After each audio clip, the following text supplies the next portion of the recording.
Bonjour tout le monde, commence maintenant. Nous allons parler des présentations sur les bourses d'études. Comme vous le savez, ICOM, c'est quoi? C'est une association professionnelle.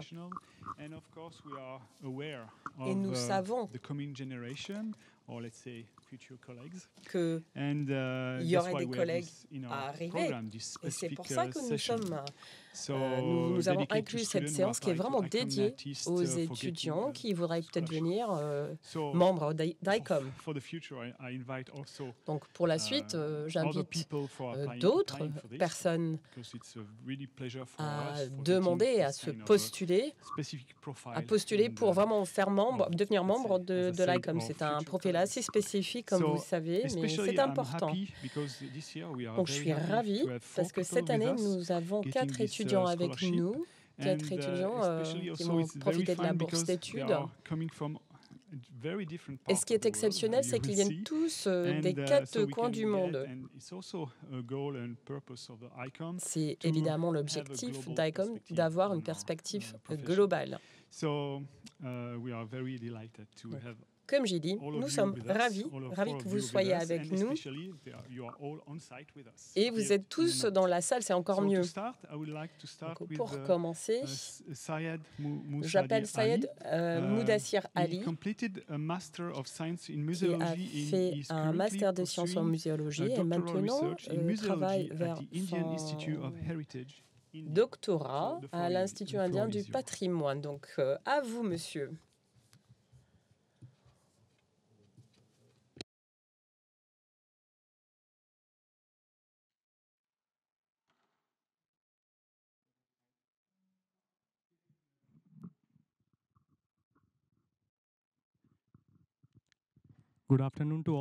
Bonjour tout le monde.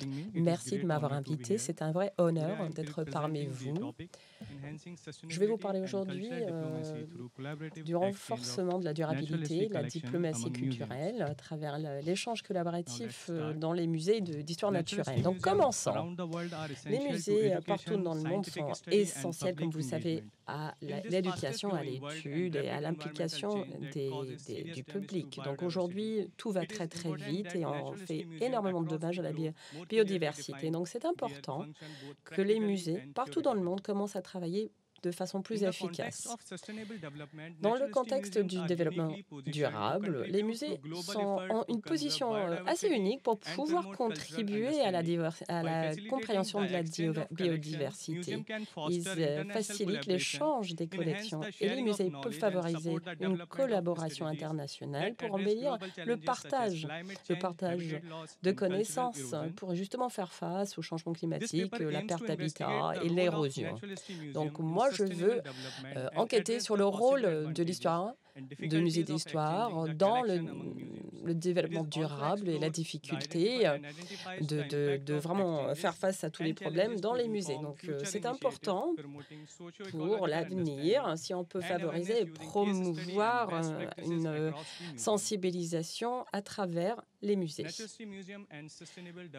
Alors, le développement durable, défini par les Nations Unies, vise à vraiment remplir les besoins sans compromettre la capacité des futurs, des générations à venir, à intégrer les dimensions culturelles et économiques. Comme nous avons vu par le passé, la dégradation de l'environnement et la perte de la biodiversité ont un impact sur la croissance économique.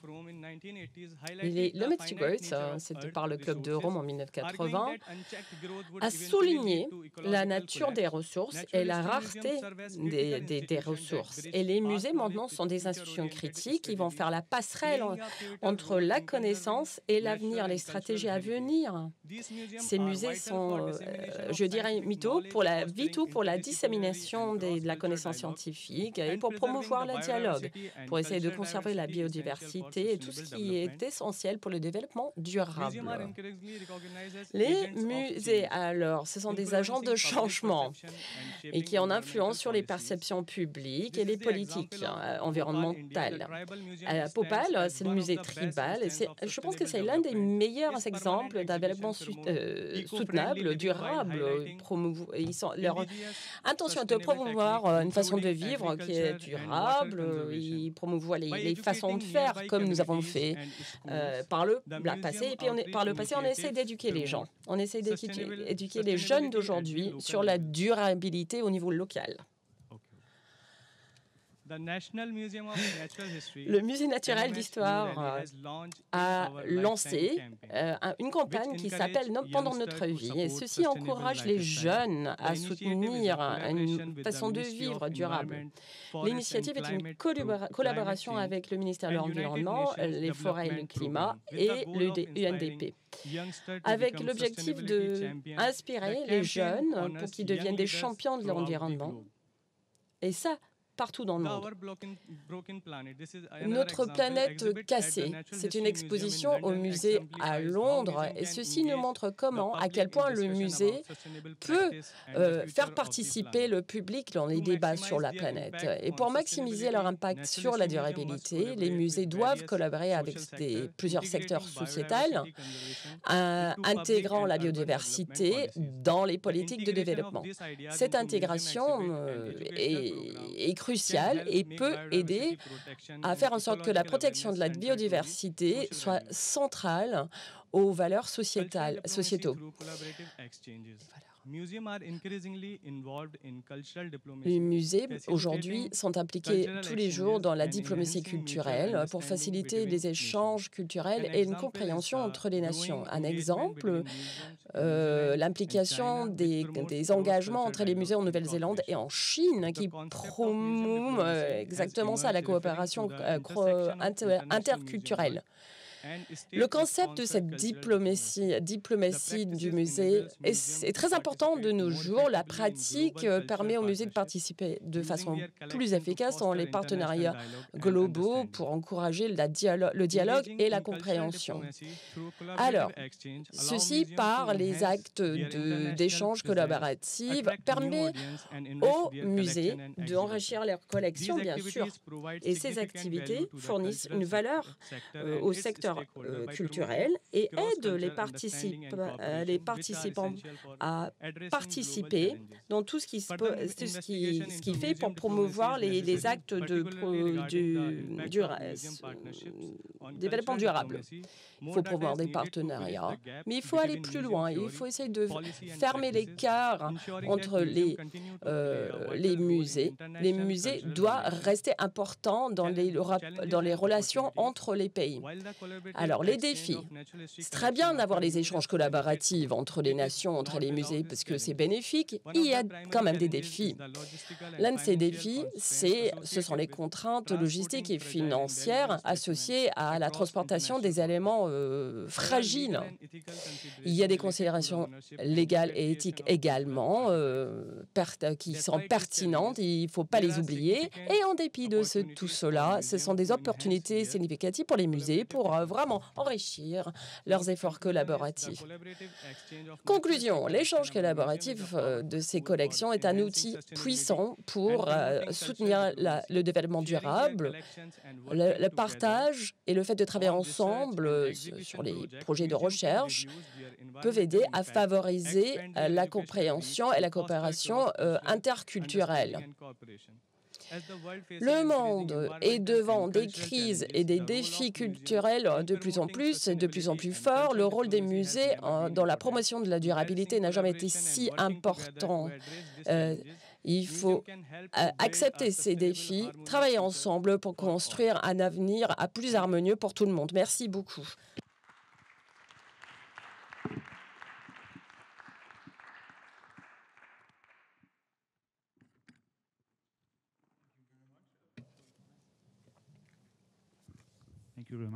Merci beaucoup. Plus tard, il y aura un moment pour des questions.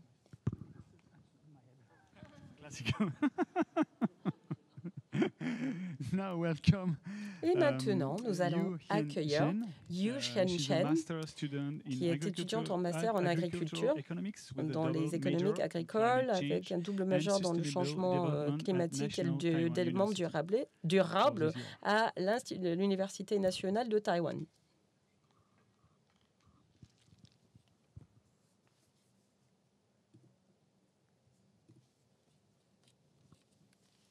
Hello. Bonjour. Bonjour à tous. I'm Chen Yushen. Je suis Chen Chen. C'est avec grand plaisir que je suis avec vous. Le sujet de ma présentation est devant vous, c'est l'activisme dans le musée dans un âge de crise climatique. Donc, qu'est-ce que c'est cet activisme et qu'est-ce que c'est la crise climatique? Donc, moi, j'examine tout cela dans une étude de cas à Taïwan. Donc peut-être que nous allons commencer au début des événements qui ont regroupé des activistes. En octobre 2022, peut-être que vous savez, vous avez peut-être entendu parler de cet événement. Il y a deux activistes qui sont rentrés dans une galerie, ils ont mis de la soupe de tomates sur le tournesol de Vincent Van Gogh. Et pourquoi? Parce qu'ils voulaient parler du changement climatique. Alors depuis, des activistes, plutôt des groupes radicaux, ont attaqué plusieurs musées, plusieurs galeries et qui ont endommagé énormément de tableaux. ICOM a toujours condamné la protestation car c'est un risque à notre patrimoine culturel. Cependant, ICOM sert à nous rappeler que le rôle essentiel d'un musée encourage l'action sur le climat. Donc, en soulignant l'importance d'un musée en faisant face aux crises environnementales, je vois qu'il y a un espace pour le dialogue dans le but de trouver des solutions qui protègent la planète et notre patrimoine. Donc, je pense que les activistes choisissent les musées intentionnellement parce qu'ils voient tous l'impact qu'ils pourraient avoir. Leurs actions attirent l'attention mondiale. Ils ont l'attention des médias surtout. Ils espèrent avoir un début de changement positif. Ceci suscite des questions importantes aujourd'hui sur le rôle des musées. Dans l'ère des défis environnementaux, qu'est-ce que nous pouvons faire, nous, au musée? Pour bien comprendre la signifiance de ces activistes, peut-être qu'il faut explorer l'histoire du musée et les paradigmes qui sont toujours changeants. Dans les années 80, il y avait l'émergence de muséologie. C'est un départ des pratiques traditionnelles et les musées devaient plutôt réfléchir à leur rôle, à leur façon de participer avec le public. Et l'objectif central donc, a été déplacé. Et ils ont ciblé plutôt le public, la réaction du public que les objets. À la suite de cela, il y avait une muséologie publique dans le 20e, à la fin du 20e. Et même s'il y avait une concentration sur les pratiques avec les perspectives multiples, la muséologie publique tend à focaliser sur les problématiques plus réalistes et sur les dialogues interdisciplinaires. Donc, ils traversent les frontières traditionnelles pour pouvoir répondre aux besoins de la société. Et le 21e siècle n'a pas changé quoi que ce soit, puisque les musées sont toujours devant un moment incroyablement important. C'était le moment d'accueillir et de prendre en compte toutes les histoires, les récits, et d'adopter un rôle pour essayer de faire une différence. Donc, en 2015, nous avons entendu du concept, je pense que c'était en Grande-Bretagne, où les organismes ont essayé de dire que le musée peut nous changer la vie, peuvent nous donner un sens de bien-être, peuvent nous rendre fiers de notre provenance. Et tout ça peut nous stimuler. Et ceci, en plus des principes qui étaient là d'emblée. Les musées ne sont pas des espaces neutres. Et la justice sociale est importante quand on considère l'impact des musées. Cela dit, les rôles peuvent aller même au-delà de cette participation du public. Ils ont le potentiel d'être importants pour le public, pour l'équipe qui travaille au musée et pour les conservateurs. Tout cela pour rendre tout le monde activiste. Donc, en 2019, nous avons entendu parler de ce concept d'activisme muséologique. Donc, comme vous avez la définition devant vous, c'est une approche pour essayer d'instaurer un changement climatique, politique, scientifique. Donc, c'est une réponse à la pression, mais sur le chemin du dialogue, c'est-à-dire encourageant les dialogues pour faire face, les conférences pour pouvoir faire face à ces défis. Dans ce contexte toujours changeant, le modèle traditionnel d'une communication dans un sens unique doit être changé, devient insolide, devient caduque. Donc, il faut qu'on essaie de se comprendre, il faut que les musées essayent de se comprendre et puis de se faire comprendre par le public. Ma recherche, alors, j'ai une question principale. Comment est-ce que cet activisme est démontré à Taïwan? Quels sont les impacts? Quel est l'impact de cet activisme sur le comportement du public à Taïwan? La méthode, qu'est-ce que j'ai fait? J'ai fait des études de cas en 2020 et j'ai appliqué un cadre utilisant la théorie de changement. Alors, pour être sûr, je ne suis pas venue au processus de conservateur. Donc, pour moi, c'est vraiment juste une question d'observation. Ce n'est pas d'analyse professionnelle. Alors, Taipei Biennial 2020 a eu lieu dans le musée des Beaux-Arts à Taipei et le conservateur était l'anthropologue et sociologue Bruno Latour. Le sujet était « Vous et moi, nous n'habitons pas la même planète ». Donc l'idée était d'explorer les complexités de notre relation avec l'environnement et l'impact des activités humaines sur cette planète. À côté des Beaux-Arts, qu'est-ce qu'il y avait de spécial? C'était vraiment le théâtre de négociation. Ce théâtre était proposé par Bruno Latour et s'était mis en place avant le COP21 à Paris pour simuler un sommet international pour examiner quoi? Pour examiner les dynamiques derrière la négociation pendant les réunions. Et ce qui était vraiment nouveau était l'inclusion du rôle d'agents non humains. Ceci a mis en question la neutralité des humains et aussi a parlé des complexités d'une gouvernance cosmopolitaine. Ce format était ramené à Taïwan, à Taipei, pour 2020 et le conservateur était par le conservateur du musée des Beaux-Arts, mis en place par les chercheurs locaux, travaillant avec les scientifiques des domaines multiples. Et également, les étudiants de 5 universités ont participé. Le programme s'adresse à tout ce qui est dans le domaine de la sécurité alimentaire, l'énergie, les déchets. Les 5 sujets dans le théâtre était, comme vous voyez, l'empreinte carbone, vous et moi, anticiper la reproduction, le plastique dans notre nourriture, et puis le futur des déchets nucléaires, etc. Donc, avant d'aller dans le théâtre pour négocier, même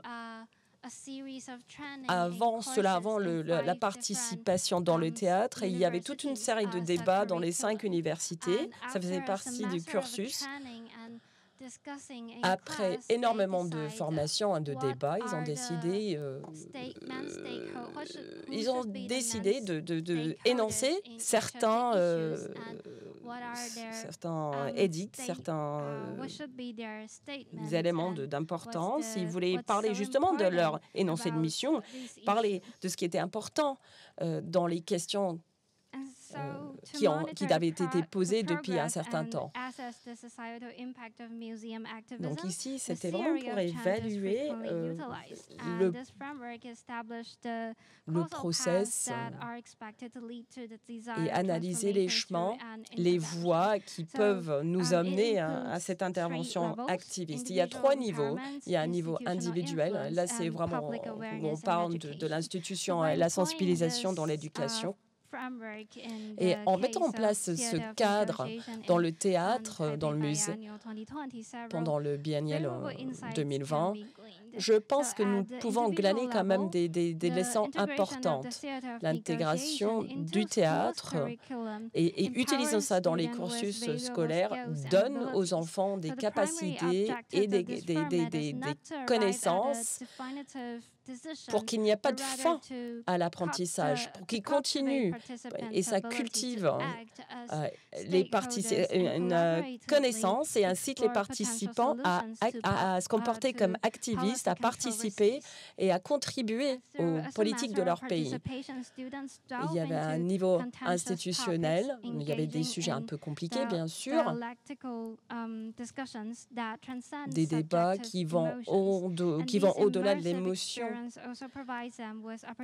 Ceci a fourni des explications pour peaufiner leurs expressions et sur ce, ils ont développé une compréhension approfondie des problématiques complexes et d'aller plus loin dans leur compréhension, dans leur capacité à trouver un terrain d'entente.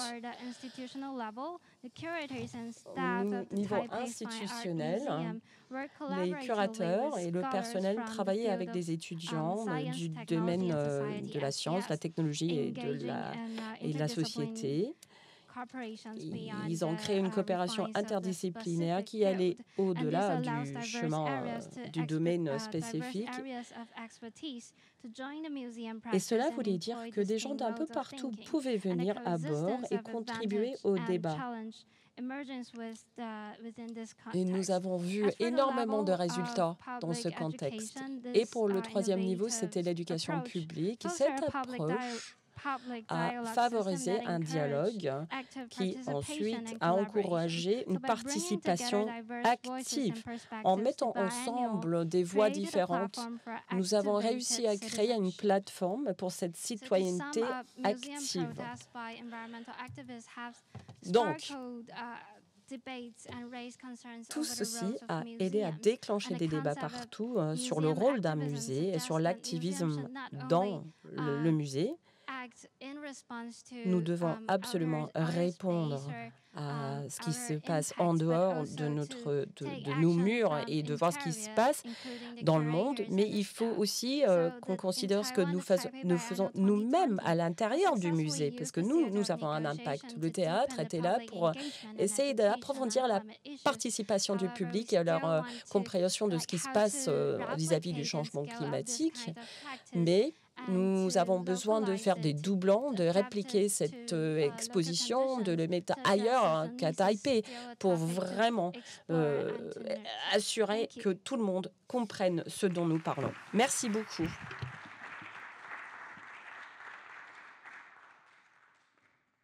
Thank you very much.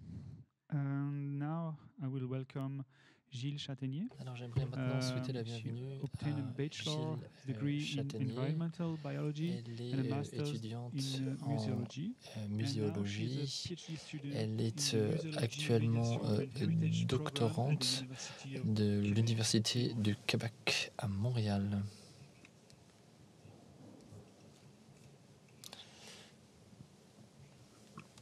Bonjour. All right. Hello. Does it work? Yeah. So I'm really sorry because my slides are in French, but I think most of what I'm going to say will be, let's say, will be spoken, right? So you won't be missing anything. Anyway, so I'm de vous parler delighted. d'un des divers éléments à partir desquels j'élabore mon projet de recherche doctorale.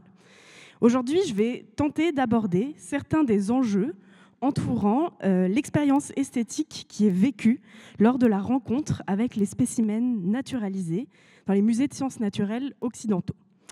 Donc, si certains éléments dont je vais discuter aujourd'hui peuvent sembler de prime abord assez évidents, ils sont en fait très peu discutés en soi, pour soi, dans la littérature scientifique muséologique, francophone et anglophone du moins. Et il est donc important de faire émerger concrètement une théorisation de ces enjeux. Donc ma présentation va se dérouler en 3 parties. Alors déjà, pour commencer, pourquoi se pencher sur le cas des spécimens naturalisés alors que l'avenir des musées a déjà beaucoup à penser les apports de nouvelles technologies, de nouvelles formes d'expérience muséale et de nouveaux objets numériques et intangibles, etc. Donc déjà, parce que les collections de taxidermie sont présentes en très grand nombre dans la majorité des musées de sciences naturelles européens et nord-américains, et dans la plupart des cas, elles ont été des collections au fondement même de ces musées. Or, dans une démarche de décélération du rythme muséal effréné, symptomatique de problématiques sociétales occidentales, il est de plus en plus envisagé un mouvement muséologique qui reviendrait penser la collection au centre du musée.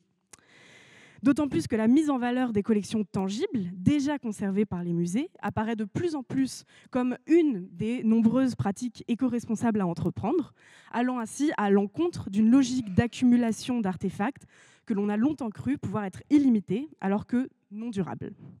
Aussi, le constat alarmant de métamorphose écologique non viable pour les humains vient renégocier nos liens au reste du vivant, avec qui nous cohabitons sur Terre.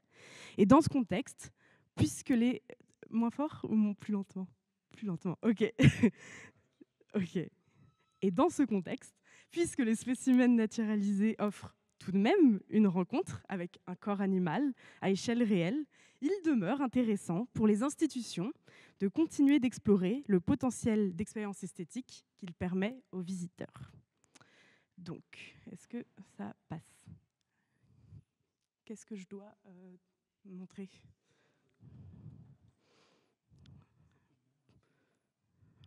Ça ne marche pas. Voilà.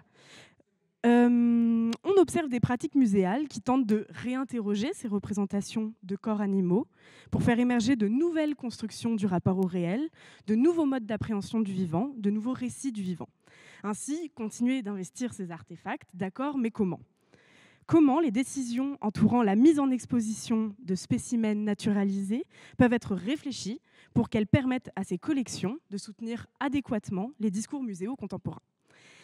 Et donc, pour trouver des pistes de réponse à cette vaste question que beaucoup se posent, je m'intéresse notamment aux propos développés par de plus en plus de penseurs, mettant en lumière combien les clés pour que les Occidentaux modernes avancent au sein des défis socio-écologiques actuels tiennent entre autres dans l'orientation collective vers le partage d'une nouvelle esthétique environnementale.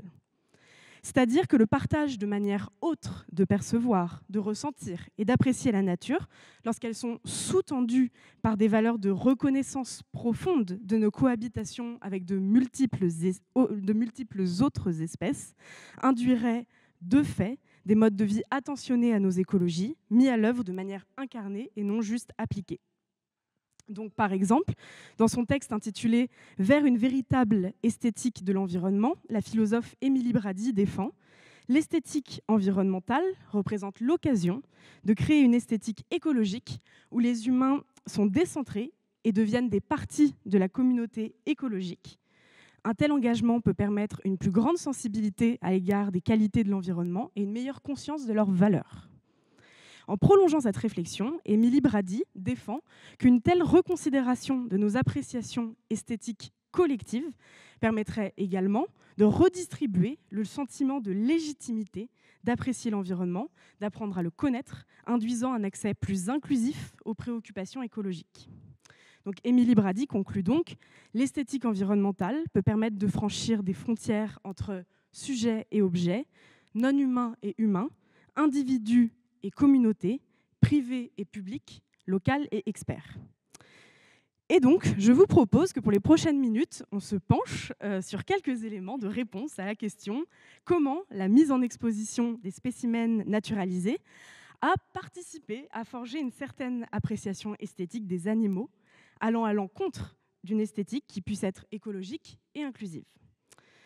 Donc, comme pour tout autre artefact exposé dans un musée, lorsqu'un spécimen d'animal naturalisé est mis en exposition, c'est qu'il a été sélectionné à chaque étape d'une plus ou moins longue chaîne de prise de décision par un ensemble de concepteurs et de conceptrices.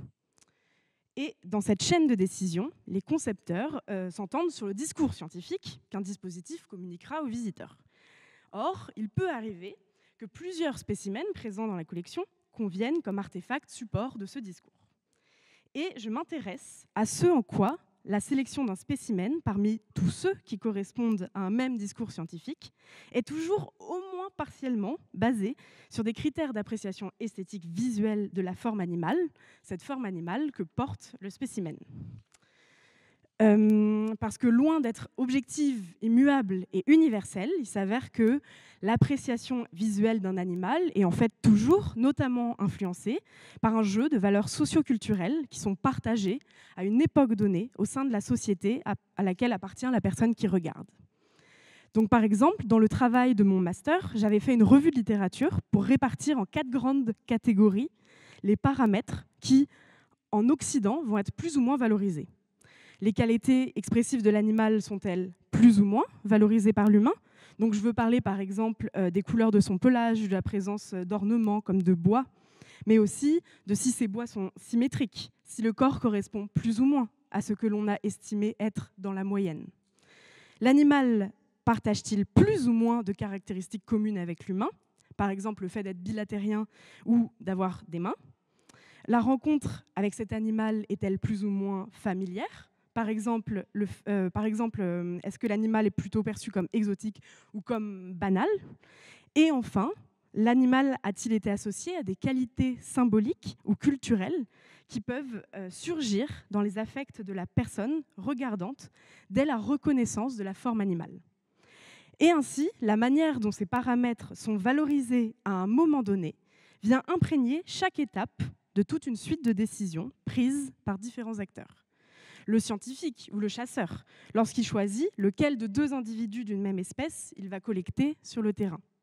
Le taxidermiste, lorsqu'il choisit lequel des divers corps d'une même espèce d'oiseaux qui sont conservés dans son congélateur il va naturaliser.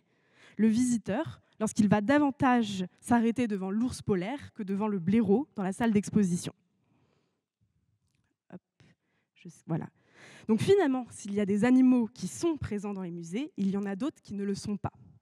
Par exemple, la chercheure Nathalie Cooper et son équipe ont mené une recherche dans les collections de 5 grands musées de sciences naturelles états-uniens, anglais et français. Et leur recherche a alors relevé qu'il y a un pourcentage significativement plus élevé de spécimens de mâles que de spécimens de femelles, lorsque ceux-ci représentent des espèces de mammifères et d'oiseaux présentant un dimorphisme sexuel marqué. Mais les musées de sciences naturelles, on le sait, ils ont une figure d'autorité. Ils sont historiquement perçus comme des institutions détenant une objectivité scientifique. Et à cause de cela, non seulement l'appréciation esthétique différentielle des animaux dans une société à un moment donné participe à provoquer des disparités dans les représentations, mais en retour, le musée peut avoir comme influence de renforcer, d'accentuer ces appréciations différentielles qui deviennent alors encore plus inconsciemment présentes au sein d'une société. Donc, hop là, plusieurs théoriciens et professionnels de musées ont déjà discuté de combien le jeu de valeurs impliquant que certains animaux sont plus valorisés que d'autres en Occident est étroitement corrélé au jeu de valeurs ayant historiquement impliqué un comportement moderne occidental de domination de l'environnement et de groupes de personnes minorisées. Entre autres, on peut parler d'un renforcement d'idéaux esthétiques de vitalité, c'est-à-dire que l'on peut observer que les représentations animales occidentales ont eu tendance à valoriser les individus dont le corps semble être capable de lutter et de survivre sans égratignure dans un milieu sauvage, ce que plusieurs ont interprété comme validiste. On peut également parler d'un renforcement d'idéaux esthétiques d'exoticité, et il a déjà été démontré l'instrumentalisation de l'exotisation pour légitimer les entreprises coloniales et invisibiliser leurs effets néfastes. Et enfin, on peut parler d'un renforcement d'idéaux esthétiques de virilité, en ce que les disparités représentationnelles entre mâles et femelles, chez les vertébrés du moins, ont renforcé une appréciation positive des corps plus grands, des corps plus colorés, plus expressifs des mâles, et venant alors conforter chez les humains une socialisation différenciée entre les genres, c'est-à-dire entre les hommes et les femmes, si je m'en tiens ici à une vision binaire de la chose. Et donc, ce qui se dégage de l'analyse de la prégnance que ces idéaux ont eue dans l'appréciation esthétique des formes animales en Occident, c'est que, insidieusement, sans même que les musées le souhaitent, ils perpétuent des valeurs allant à l'encontre de celles sous-tendant une nouvelle esthétique environnementale qui soit écologique et inclusive, c'est-à-dire des appréciations esthétiques de l'environnement qui soient affranchies d'idéaux de domination de la nature et de domination de certains humains par d'autres humains. Donc, pour finir, de manière très succincte, là on vient de survoler en quoi les enjeux contemporains liés à la mise en exposition des spécimens naturalisés viennent toucher aux enjeux de remise en question du rapport occidental à ce qui a été construit comme autre, comme altérité, à savoir l'environnement non humain et des groupes de personnes minorisées. Hop, je ne vais pas laisser ça, mais en fait, elle veut rester. Ah, voilà. Et donc, j'émets l'hypothèse qu'un travail de conscientisation des biais hérités dans nos appréciations esthétiques des animaux s'avère être un travail important en amont de la sélection de spécimens naturalisés à mettre en exposition, afin de participer à limiter la transmission de ces biais et des valeurs sous-jacentes au sein des sociétés occidentales. Et je suggère que rien qu'un tel travail de positionnalité sur nos affects vis-à-vis des collections participe à fonder les bases d'un musée de sciences naturelles sensible et sensibilisant à l'inclusivité de tous et toutes. Je ne vais pas lire cette citation. Et je suggère également que cela participe à fonder les bases d'un musée de sciences naturelles sensible et sensibilisant profondément au reste du vivant. Voilà tout. Merci pour votre écoute et n'hésitez pas à me contacter. Et je vous laisse avec ma bibliographie. Il y a 2 pages, mais voilà. Je laisse la première et la deuxième. Voilà. Merci.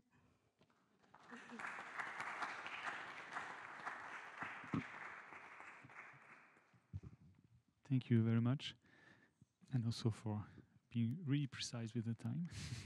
Alors merci beaucoup et merci beaucoup d'avoir respecté le temps qui vous est imparti. Alors nous allons maintenant passer à la présentation de Jennifer. Jennifer qui étudie la biologie et l'écologie à l'Université d'Amérique latine.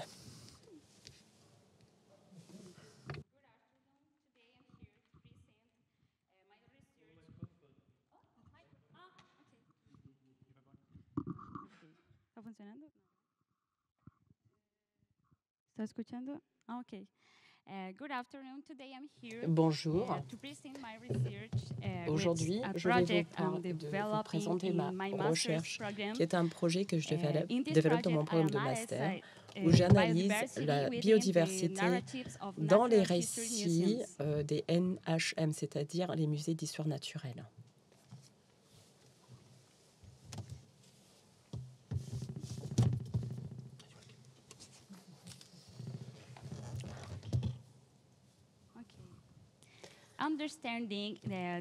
Alors, sachant que l'Amérique latine et les Caraïbes représentent 60% de la biodiversité de la planète,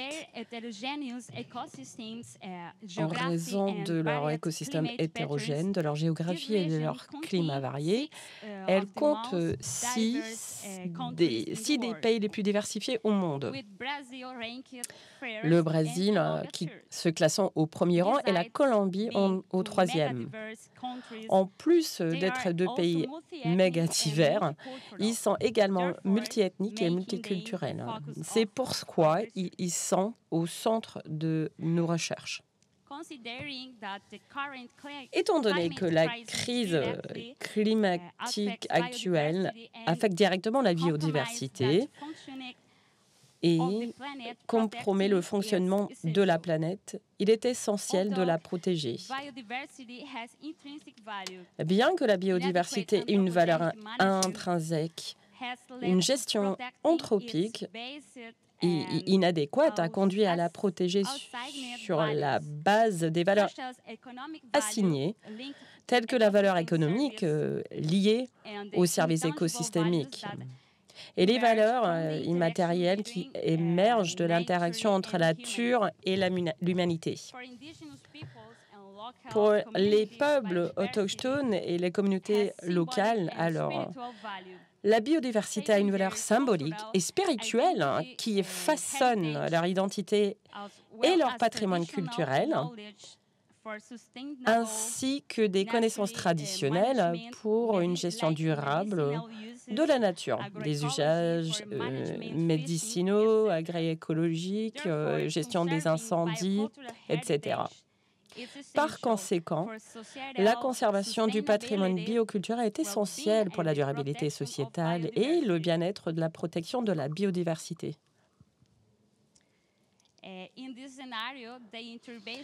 Alors, dans ce scénario, l'intervention des musées est essentielle pour faire face aux défis socio-écologiques actuels. C'est pourquoi nous nous posons la question. Comment les musées d'histoire naturelle abordent-ils les défis socio-écologiques dans leurs expositions sur la biodiversité?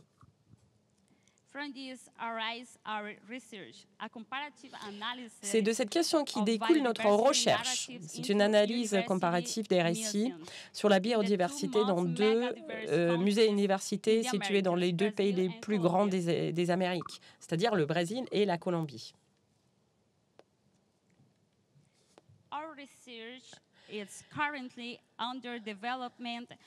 Notre recherche est actuellement en cours de développement et compare l'exposition Biodiversité, Learning to Conserve, au musée de zoologie de l'Université de São Paulo au Brésil et l'exposition permanente du musée d'histoire naturelle de l'Université nationale de Colombie. Et l'objectif principal est d'identifier les similitudes et les différences dans la manière dont les deux musées présentent la biodiversité et d'examiner si vraiment les expositions s'inscrivent dans des contextes divers. Cette analyse est réalisée à l'aide de photographies des expositions et de la documentation de l'exposition. Sont les analyses, ils ont analysé les concepts de diversité tels que la diversité des espèces, la diversité des écosystèmes et la diversité génétique, ainsi que les ressources des expositions telles que les ressources textuelles, les spécimens, les dioramas et les éléments interactifs. Actuellement, nos recherches sont menées dans le cadre de l'exposition Biodiversité, apprendre à conserver au musée de zoologie à São Paulo, où nous évaluons les concepts de biodiversité abordés dans le récit, comme le concept de diversité des espèces et ses représentations variées à travers sa vaste collection et d'autres ressources d'exposition. la diversité génétique avec ses moyens d'exposition. Et ici, vous voyez, c'est un miroir avec la phrase tous parents, tout différents, tous parents, tous différents, et un présentoir représentant la diversité génétique de notre espèce. Le concept de biodiversité des écosystèmes, représenté par ces dioramas de la forêt amazonienne, de la forêt atlantique, de la pampa, du cerrado, des eaux continentales et des océans. Compte tenu des défis socio-écologiques actuels et de la nécessité de sensibiliser à la biodiversité, nous nous demandons comment le musée peut-il rapprocher la société urbaine de la compréhension et de la protection de la biodiversité, non simplement dans les zones naturelles protégées, mais aussi dans des villes. Dans cette perspective, cette exposition aborde la plus grande métropole, évidemment, d'Amérique du Sud, São Paulo, où se trouve le musée de zoologie. Donc, ce récit met en lumière la biodiversité urbaine et son importante contribution aux services écosystémiques tels que la pollinisation dans les zones agricoles et la pêche dans les zones côtières. Il est important de reconnaître la diversité présente dans la vie quotidienne urbaine, qui doit également être protégée. D'autre part, nous nous demandons qui intègre ces récits dans les contextes scientifiques et traditionnels et comment s'articulent-ils ?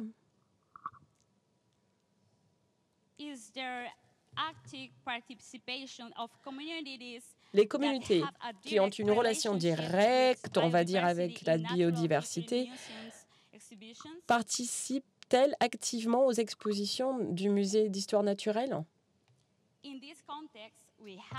Dans ce contexte, nous avons un exemple, l'exposition temporaire The Secret Life of Electric Fish, donc la vie secrète des poissons électriques, qui présente la biodiversité des poissons électriques d'Amérique du Sud qui sont endémiques du bassin amazonien. Cette exposition vise à éveiller la curiosité du public sur la manière dont ces poissons produisent de l'électricité et sur l'importance des collections scientifiques dans l'élargissement des connaissances sur la biodiversité en utilisant la collection du musée, des spécimens vivants et d'autres ressources d'exposition.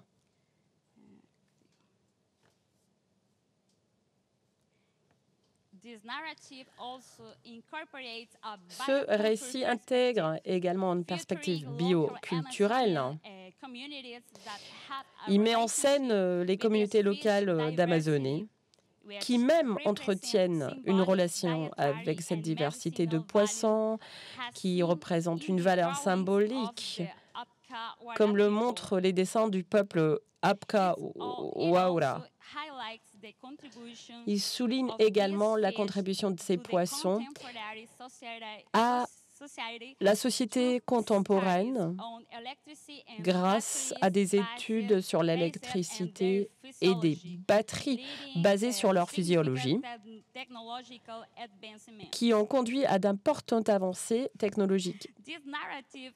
Et encore, ce récit a été enrichi par les connaissances traditionnelles d'un étudiant de 3e cycle du musée de zoologie, spécialisé dans les poissons d'Amazonie et originaire même de cette région.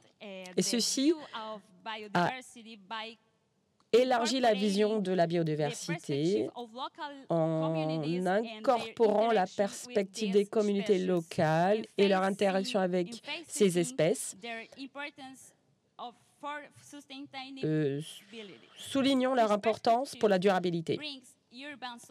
Donc cette perspective rapproche la société urbaine qui n'a pas de contact avec ce biome, non seulement de la diversité des poissons électriques d'Amazonie, mais aussi de la relation entre cette diversité et notre vie quotidienne.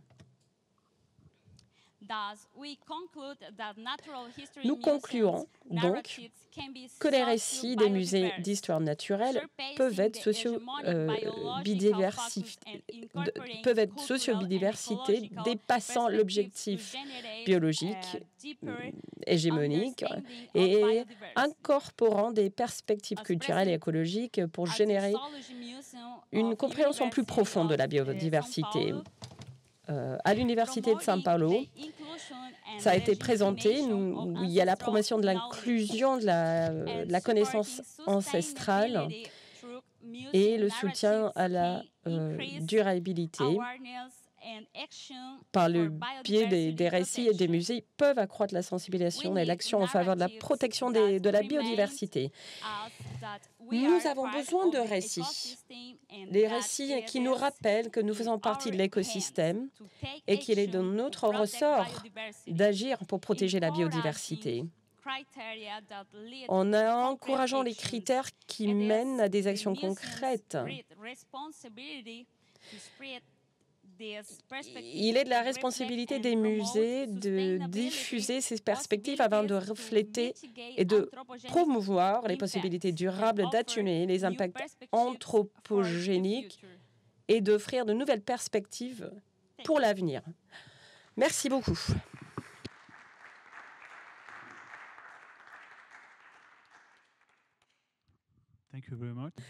Merci beaucoup.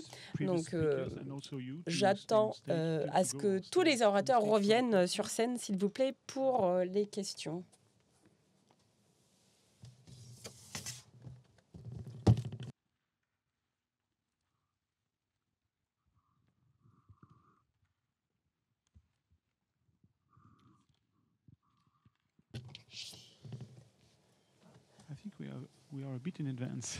Je pense qu'on a même gagné un peu de temps, donc je suis désolée si je vous ai stressé vis-à-vis du timing.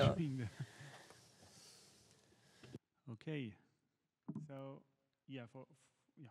Okay. So now it's time for questions. So alors, y a-t-il des questions? This part. So to the audience, do you have any questions?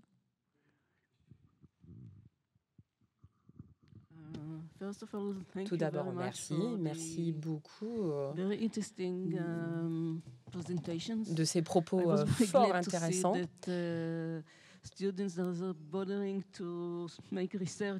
Je suis ravie de voir ce qui se passe en termes de recherche. Je sais que la recherche au sein d'un musée d'histoire naturelle n'est pas ce qu'il y a de plus populaire par rapport à d'autres musées, donc je suis ravie de vous voir tous ici. Alors, Jiri,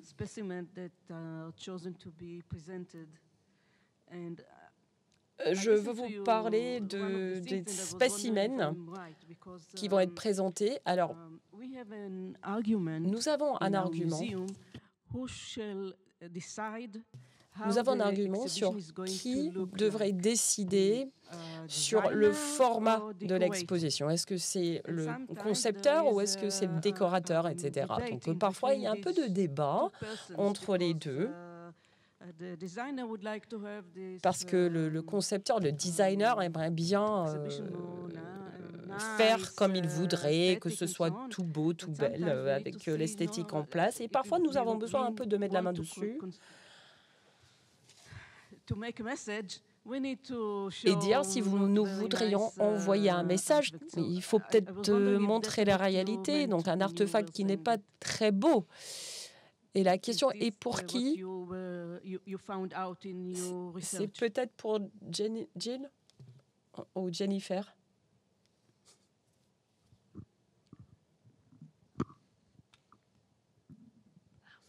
Ok, I'm not.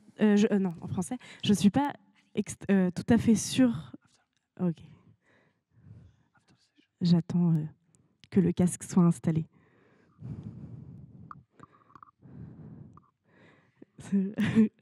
Oui.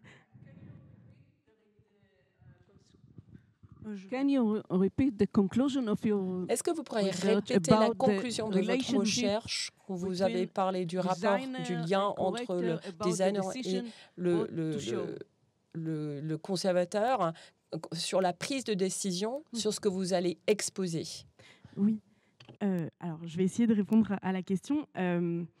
C'est sûr que je lis beaucoup, mais je n'ai pas l'expérience professionnelle que vous avez. Donc, évidemment que là, ce que je vous présente aujourd'hui ne peut pas retranscrire exactement la réalité de ce qui se passe. Et justement, il me ferait très plaisir d'échanger avec tous les professionnels qui sont là, si c'était possible, pour savoir comment est-ce que réellement ça se passe. Et puis, j'espère, dans le cadre de ma thèse ou de recherche future, pouvoir suivre des projets quant à ces sélections, justement, où, à quel moment, comment ces décisions sont prises.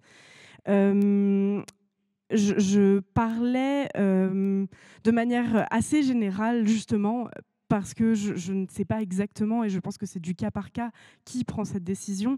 Mais en fait, quand j'ai commencé ma recherche et que je sentais que ce qui m'intéressait, c'était l'esthétique animale et de son influence, les gens avaient tendance à penser que je m'intéressais à l'expérience esthétique des visiteurs. Et vraiment, ce qui m'intéresse, c'est plutôt l'expérience esthétique en amont. En amont de ce qui va se retrouver devant le visiteur et de comment elle régule. Ensuite, en effet, il y a tout un ensemble de considérations financières, juridiques, etc., qui font qu'en effet, ces décisions ne sont jamais tout à fait le fait d'une seule personne. Et donc, je ne sais pas si je réponds à votre question, mais est-ce que je réponds à votre question, en fait? Oui, très clair. Et moi, je vous pose la question maintenant que vous avez entamé cette recherche. Est-ce que vous croyez toujours que l'esthétique est l'élément le plus important? Mais je dirais pas Non, en fait, je ne veux juste pas faire de hiérarchisation. Je ne dis pas qu'il est le plus important, mais je pense qu'il est absolument à prendre en considération parmi les paramètres importants. Et je pense qu'en effet, il réside beaucoup dans l'esthétique, c'est-à-dire dans les affects, dans les émotions, dans l'expérience qui est faite et qui est autant à prendre en compte que la médiation qui va être textuelle ou graphique par des vidéos, des photos, etc. Je pense que c'est important, oui, je dirais. Et oui. Oui, pour continuer un petit peu sur ce que vient de dire Gilles, effectivement. En fait, les taxidermistes, à l'origine, qu'est-ce qu'ils cherchent? Ils recherchent à représenter l'animal le plus proche de ce qu'ils connaissent dans la nature ou de la représentation qu'ils en ont. Il y a un très très bel exemple qui est le loup marsupial, le loup de Tasmanie, qui a été naturalisé au 19e siècle à Nancy. Très intéressant, parce qu'en fait, ils ont bien vu que c'était un marsupial, donc il y a une poche marsupiale, donc on le représente comme un kangourou. Donc, ce que je veux dire, c'est que l'importance du taxidermiste est là. Oui, vous pouvez prendre des micros. L'importance du taxidermiste, initialement, est quand même très, très important. Après, dans le choix de la présentation, bien entendu qu'on va choisir ce qui nous semble, à nous, subjectivement, forcément, le plus présentable au public. Mais je pense que vraiment l'importance du taxidermiste dans la représentation des animaux naturalisés, c'est l'élément le plus important et le plus fondamental, en essayant de retrouver l'animal tel qu'il était dans son milieu. Oui, oui, absolument, avec cette notion de type. Initialement, la taxidermie muséale, c'était la volonté de rassembler des types. Mais aujourd'hui, cette notion de type, elle est questionnée dans le sens où pourquoi est-ce que tel animal, et je veux parler au sein d'une même espèce, pourquoi tel individu est plus typique qu'un autre, alors que finalement, on se rend compte... voilà. Et par exemple, je reprendrai par rapport à l'exemple de Nathalie Cooper, je n'ai pas pu m'étendre, mais par exemple, une des conclusions de la recherche de Nathalie Cooper dans les musées, dans 5 grands musées, était que majoritairement les types majoritairement les types étaient des mâles, et il y avait très peu en fait d'espèces pour lesquelles les paratypes étaient des femelles, alors que la possibilité d'ajouter un paratype à un type est quelque chose de tout à fait possible, et peu de chercheurs prennent l'initiative d'ajouter un paratype femelle au type mâle pour compléter. Donc même s'il y a en effet un spécimen doit répondre à il y a cette notion typique qui est très importante et centrale, mais finalement on réalise qu'il y a des manières de venir on pourrait combler autour de cette notion de type pour avoir un panel plus représentatif encore finalement. Voilà, ce serait ma réponse.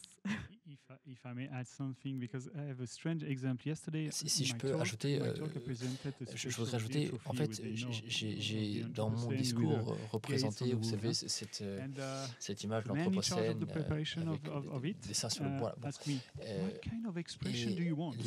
La personne qui s'occupe de ça me demandait mais quelle expression recherchez-vous? Et en fait, j'étais assez surpris par ces questions. Mais en fait, personne, je cherchais à représenter personne. En fait, parce que c'est vrai que il ne savait pas du tout comment le représenter. Et c'est vrai que je ne cherchais pas une expression spécifique. Enfin, bref, je le représentais sans expression, c'est tout. Voilà. Et voilà, c'était sa question. Bon, bref. Avons-nous d'autres questions de la salle? Thank you all oui, very much. Beaucoup à vous tous. C'est très rassurant de voir que le futur de Natist ICOM.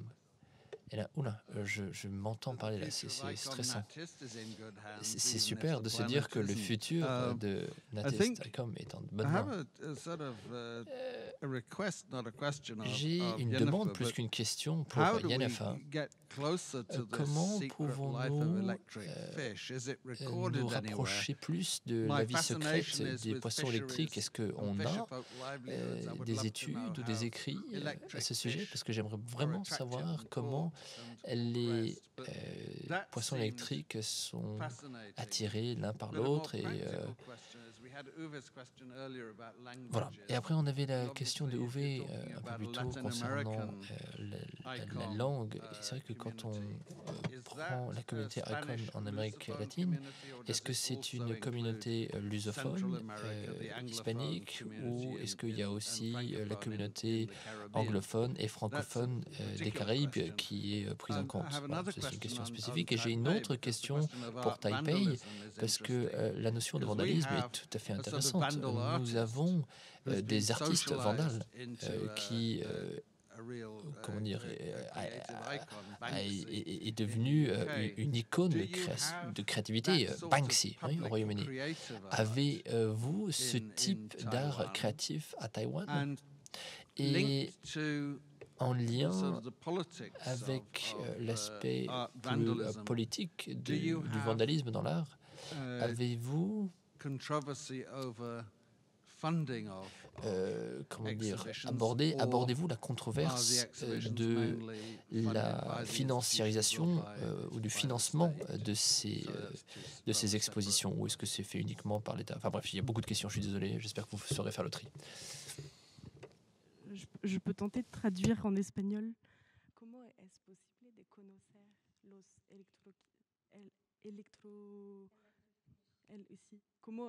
une première question, ¿cómo es posible de conocer más?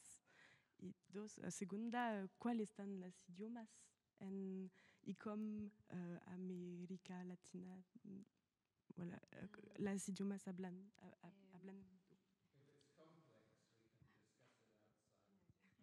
¿Es posible de hablar después? Okay.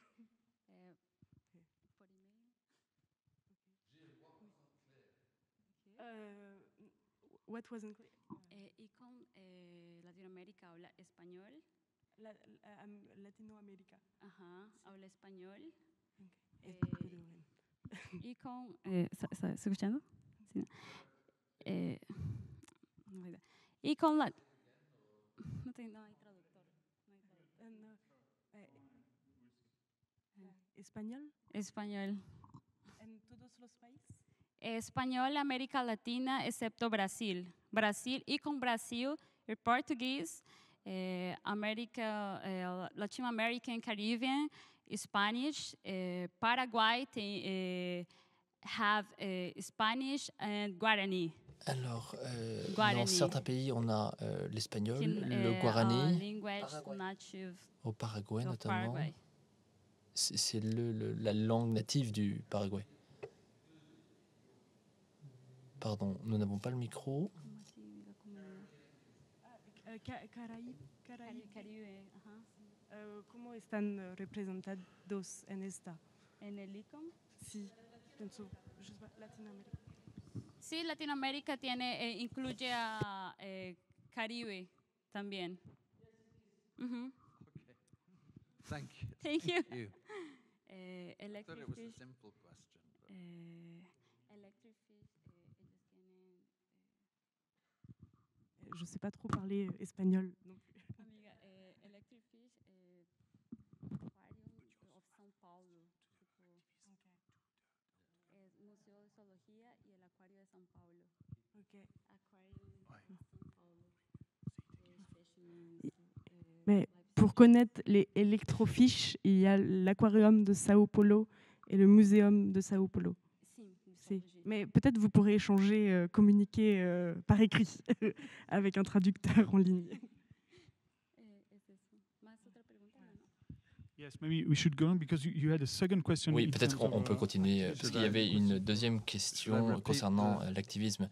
Voulez-vous que je répète la question? Peut-être, si vous pouvez la résumer. Non, je pense que j'ai compris la question. Oui, en tout cas, merci beaucoup pour la question. Je crois que la question concerne donc si nous avons le vandalisme en tant qu'art à Taïwan. Alors, à ma connaissance, nous n'avons pas ce type d'expression, donc le vandalisme sur les œuvres d'art, mais il existe... Oui. Non, pardon. Ma question était peut-être pas bien formulée. Est-ce que vous connaissez Banksy? Banksy est un artiste de rue qui est connu pour ses graffitis, ses tags au Royaume-Uni et puis même un peu partout. Et il serait considéré, il était considéré comme un artiste vandale et il est maintenant un artiste collectionné, dont l'art est collectionné. Avez-vous ce type d'artiste ou ce type d'expression artistique? Par exemple, les vandales qui vont s'en prendre au financement des expositions. Alors, nous avons un artiste assez similaire à Banksy. Il y a quelques années, il y avait l'activisme, donc un projet concernant qui s'appelait Fridays for Future. Donc c'était financé par Greenpeace et donc les étudiants et le public se réunissaient pour créer un puzzle géant représentant la planète en feu. Et donc ça, c'était une œuvre d'art qui était représentée dans un parc public. Donc voilà, je crois que ça, c'est une forme d'expression d'art que nous avons et qui traite des sujets que nous abordons aujourd'hui, de protection du climat et de la planète. Mais bon, c'est pas exactement comme Banksy. Et concernant l'autre question, je ne connais pas comment dire précisément la structure financière des musées et les modes de financement ou la source des fonds, disons. Mais je sais qu'un certain nombre d'entreprises, je reformule, un certain nombre d'universités et de musées cherchent à prendre de la distance des sources de financement qui auraient lien avec l'extraction minière, l'extraction de pétrole, par exemple. Je reviens, c'est vraiment très intéressant, vos 4 interventions. Mais je reviens sur, et j'aimerais poser d'autres questions, mais bon, j'en pose une, puisqu'on est sur la question de l'activisme. Cet activisme est quand même quelque chose à prendre en compte de façon extrêmement sérieuse.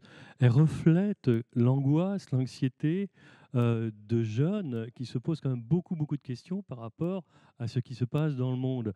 la réponse, effectivement, on peut répondre, Bansky, bon, c'est bien, mais en fait, nous, c'est là qu'on voit qu'on a un rôle extrêmement important dans nos musées d'histoire naturelle pour répondre à cette anxiété. Moi, je comprends très bien que quelquefois, des jeunes aient envie de, surtout quand on a 20 ans, de vouloir balancer de la sauce tomate sur une œuvre qui représente l'ordre établi quelque part. Hein, c'est quand même ça. Nos musées d'art sont quand même dans l'ordre établi. Et donc l'idée de vouloir, d'une part, communiquer, montrer cette rage qui est là, et en même temps, bon, bien sûr, briser un peu l'ordre établi des choses de ce type-là. Donc je pense qu'effectivement, en réponse, on a vraiment une obligation, nous, les muséums, et je dis toujours qu'on est vraiment dans la décennie des musées d'histoire naturelle, c'est vraiment, je crois, très très important de répondre à cet activisme par ce que l'on peut proposer, comme tout le reste de la société doit y répondre. Ce que je crains, c'est qu'ils ne le fassent pas. Alors, ce n'est pas vraiment une question, enfin, je ne sais pas comment vous voyez la chose, mais en tout cas, ça me semble très très important par rapport à nos muséums.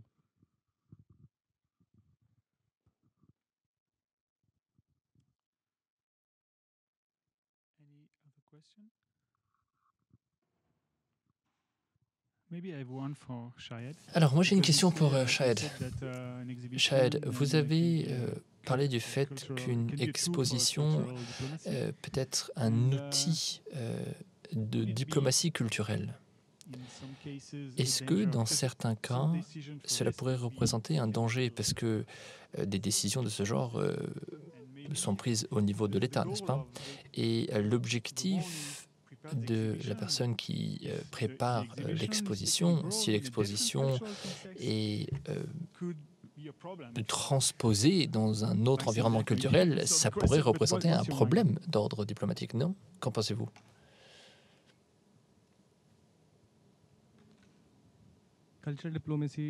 Alors, la diplomatie culturelle peut en effet être un problème.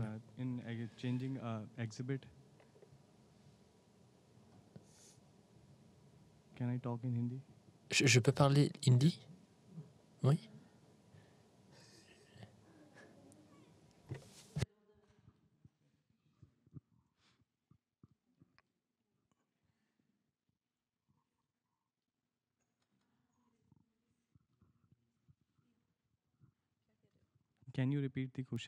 Alors, pouvez-vous répéter la question?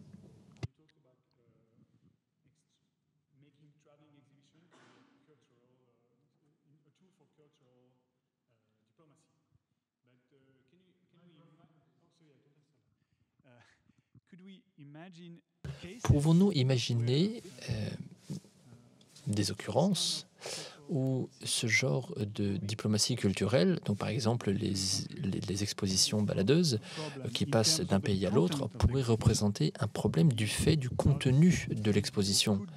Est-ce que est-ce que ça pourrait être inadapté, disons, au pays du fait des sujets abordés ou du fait de l'appréciation de ces différents sujets dans un pays?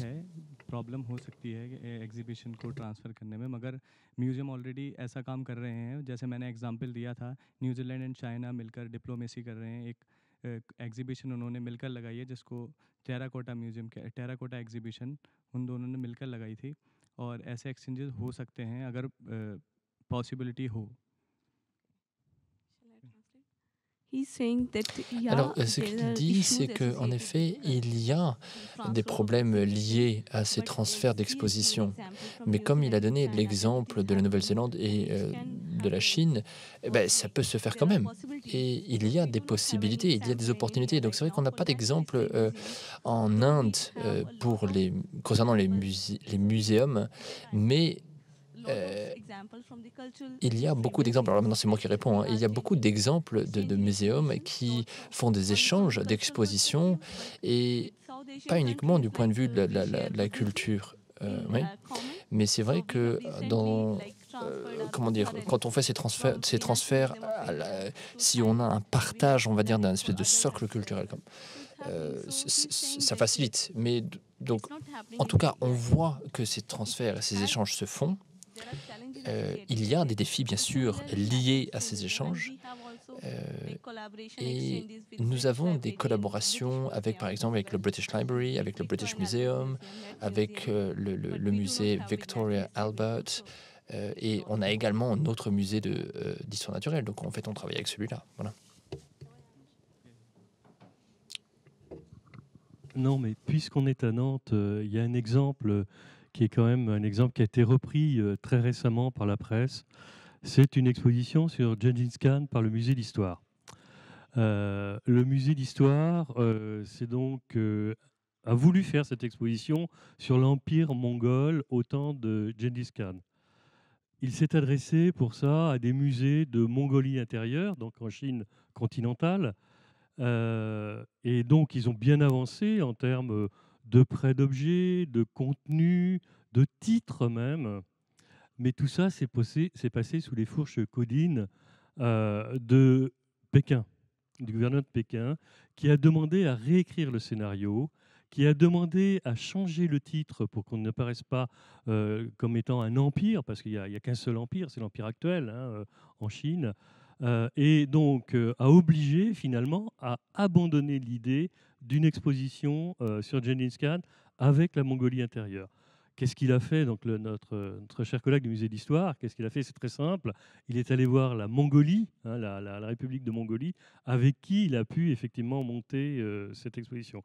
Alors, on est dans des domaines d'histoire, on est dans des domaines d'ethno, c'est quand même beaucoup plus sensible. Enfin, moi qui travaille assez souvent avec la Chine, j'ai jamais eu ce genre de problème. C'est vrai qu'on est moins gêné justement dans les transferts d'exposition. Mais en tout cas, je trouve que c'est un très très bel exemple et c'est réactivé actuellement puisque la Chine a profité un petit peu des 60 ans des relations diplomatiques entre la France et la Chine pour demander à ce que le mot Tibet n'apparaisse pas dans les expositions, des grands musées parisiens, du musée Guimet d'art asiatique et du musée du Quai Branly. Alors, ils n'ont pas tout à fait cédé, puisque apparaît le nom maintenant chinois du Tibet, mais ils ont quand même gardé le mot Tibet. Donc, pour dire que quand même, on peut être confronté, nous. D'ailleurs, la réponse de notre collègue chinoise ce matin, quand j'ai demandé s'il y avait des choses qui concernent l'environnement, elle a répondu oui, un truc sur les microbes, etc. Mais on voyait bien qu'il y a quand même une certaine gêne dans ce domaine-là. Voilà, donc ça, je crois que quand même, il y a à faire en la matière. Everything is political. And if we think of nature-cultural dichotomy, we are not just placed for nature and we are also part of the society. And of course, we are concerned by this, also by this dimension. So we have time for one more question, if there is one more or two. Okay? Oh, yeah.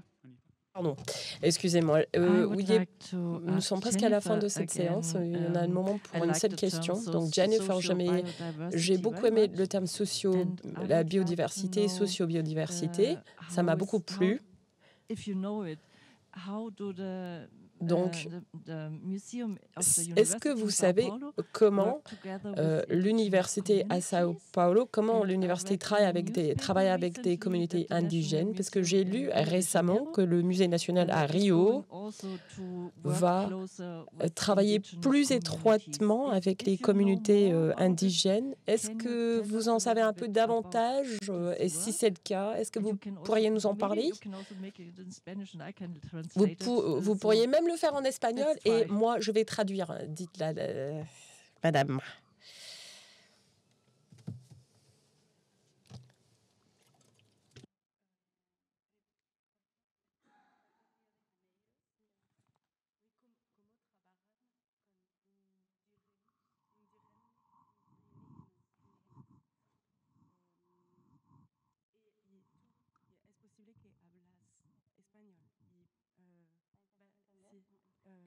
Yo puedo también decirlo en español.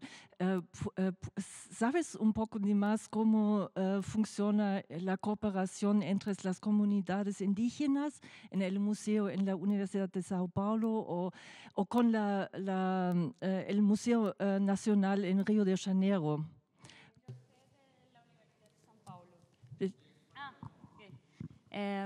Yo sé de la Universidad de São Paulo Nosotros tenemos el Museo de Arqueología y Etnología de la Universidad de São Paulo y dentro del museo, a diferencia de muchos otros museos de arqueología y etnología, nosotros trabajamos con las comunidades indígenas. Ellos tienen el derecho de venir y visitar, ellos tienen el derecho de conocer su patrimonio y tienen el derecho de dejarlo en el museo o llevárselo. Trabajamos cooperativamente con las comunidades indígenas. Muchas de las cosas que los indígenas de muchos pueblos dicen que el patrimonio ya que esos objetos están viejos y ellos los reponen. Ellos hacen nuevos para dejarlos en el museo. Y muchos que perdieron su patrimonio vienen al museo para conocerlo, para aprender, para volver a aprender sus tejidos, sus formas antiguas de convivir. Los usan las colecciones. Sí, sí. So, Donc, so my language confusion in my head. So, Jennifer, she said that there is a constant cooperation with indigenous communities when it comes to the museum at the university la population indigène au musée de São Paulo. They have the right to access every time and to study with the objects, to study them, pour étudier les objets ou pour réactiver les techniques. Ils essayent de travailler très étroitement, mais également, ils cherchent de nouveaux objets pour leurs objectifs culturels.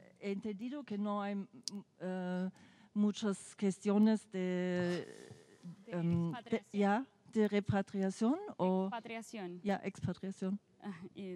En Río de Janeiro, con el incendio del Museo Nacional, algunos de los pueblos indígenas que se quemó el acervo, los objetos que tenían representados en el museo, los repusieron. Volvieron y realizaron los tejidos y los donaron al Museo Nacional. Okay. Sí. So, she said that, et donc elle nous a raconté qu'après l'incendie au musée à Rio de Janeiro, il y avait une vraie perte de la culture indigène. Et donc, à la suite, la population indigène ont donné des objets culturels au musée pour repeupler les collections.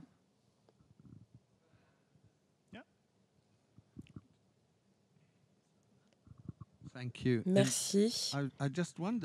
Moi, je me suis posé la question dans les herbariums, dans des musées. Est-ce qu'il y a également une initiative, comme il y en a en Australie, d'utiliser les noms indigènes pour les plantes, de renommer les plantes avec la langue indigène?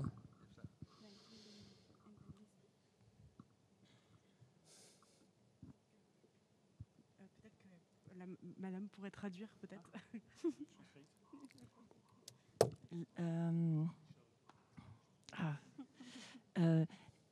Se usan nombres indígenas para ¿cómo? Para cambiar los nombres taxonómicos de. Los que ya están guardados se dejan con el mismo nombre para no crear confusiones. Sí. So usually it's follows the taxonomic rules. They don't change the names. En règle générale, ils utilisent des règles, des normes taxonomiques. Ils ne changent pas de règles pour éviter toute confusion. Généralement, son nombres indígenas. But generally, there are names. En règle générale, encore, ce sont des noms indigènes qui sont basés sur les langues indigènes. Already done. Okay. So, is there any other questions? Y a-t-il une autre question? Donc nous allons conclure cette séance. Merci à vous tous. Merci de vos présentations, de vos propos. C'était fort intéressant. And Alors, j'ai un message pour vous. La séance suivante est la séance des posters. Il y a un bémol technique, donc nous ne pouvons pas imprimer les posters. Donc, vous pouvez les télécharger à vos portables. Pour des participants physiques en présentiel, il y a un code QR sur chaque côté de la salle où vous allez pouvoir télécharger les posters. Et pour ceux qui sont présents en ligne, il y a un lien, je pense, dans vos mails. Donc, vérifie cela.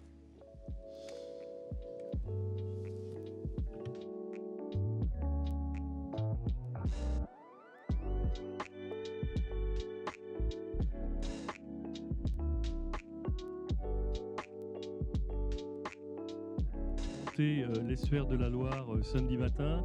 Le départ est à 8h40 à la station Gare Maritime. Alors la station Gare Maritime, c'est très simple, vous l'avez sur le plan de Nantes, tout simplement. Hein. C'est une station de tram, c'est très facile à trouver et le bateau, c'est un bateau Marine-et-Loire, mais on sera là pour, bien sûr, vous accueillir. Départ à 9h. Et puis ensuite, on se déroulera tout le long de l'estuaire. Ah, vous avez ça, bah oui. Donc c'est le point 9, hein, 9, voilà. C'est très facile pour y accéder. Et même d'ici, à pied, c'est pas très très loin non plus. C'est 10 minutes à pied, 10-15 minutes à pied. Ça, c'est le première annonce. La deuxième annonce concerne la visite des musées demain. Première annonce qui le concerne. Première chose, le musée Jules Verne n'est ouvert que l'après-midi. Donc n'allez pas au musée Jules Verne le matin, il est fermé. Uniquement l'après-midi, attention, c'est important. Les autres musées sont ouverts normalement, je n'ai pas en tête leurs horaires, mais je pense que c'est 10h, 18h ou même 19h, je ne sais pas, sans forcément interruption entre midi et 2. Donc ça, vous pouvez être tranquille. Il n'y aura pas de groupe. Nous avons décidé qu'il n'y aurait pas de groupe, il n'y avait pas assez d'inscrits pour faire toute une rotation. Donc, vous y allez. Comme vous êtes tous membres de l'ICOM, ou en tout cas, j'espère que vous l'êtes tous, vous pouvez présenter soit votre carte de l'ICOM, soit le badge que vous avez, et on vous accordera la gratuité. Mais vous visiterez tranquillement vous-même. Vous ne serez pas accompagné. La direction, en tout cas les équipes des musées concernés, vont ou sont déjà informés de la chose, donc vous pouvez y aller. Voilà les deux annonces que j'avais à faire, qui sont pour demain et après-demain. J'ai tout dit, Fedora? It's okay? Yes? Okay. Okay. Just...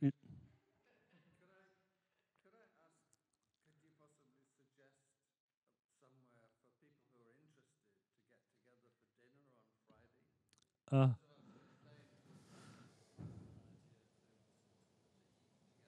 Voilà, bon, ça c'est une proposition pour un déjeuner ensemble le vendredi soir. Si vous êtes intéressé, je ne sais pas comment répondre à cette question. Je